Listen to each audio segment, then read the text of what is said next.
भुटाननि जेराव 8 बोसोर जोबथि जानानै थानाय दाथ' इन्डिपेन्डेन्ट जाबाय उदां अख्राङाव फैनो हाबाय मैया भुटान सरकारा सा द सुबुंखौ बेखौ एक्स एनडिबि वर्कारफोरखौ जेलनिफ्राय मुक्ति खालामबाय मुक्ति होबाय बे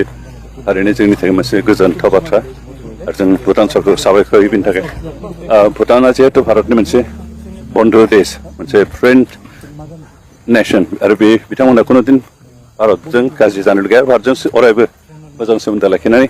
गावसोरनि जौगाथायनि हाबाफारि लानो गोसो आरो बेनिखायनो भारतनि प्रति मोनसे मोजां गोसो बेबायदि फोरमायनो थाखाय बिथांमोना बेसेबां गिदिर पदक्षेप लाबाय बे थारैनो बाख्नायथाव बेनिखायनो जों बिथांमोनखौ साबायखर होदों लोगोसे जोंहा दा नेपालाव सासे दंबावो एनडिएफबि नि गेदेर जोबथेसालियाव बिथांखौबो जों दिहुननो नाजाबाय थादों आरो नेपाल सरकारजों सावरायबाय थादों जों आसा खालामदों बिथांखौबो नेपाल सरकार माबागोन हगारगोन मानोना नेपालाबो भारतजों अरायबो लोगो देश हिसाबै मोजां सोमोन्दो थानो लुगैयो आरो बेनिखायनो जों आसा खालामदों बिथांमोनाबो जोंनि जि गेदेर सासे जेलाव दङ बिथांखौ रेहाय होगोन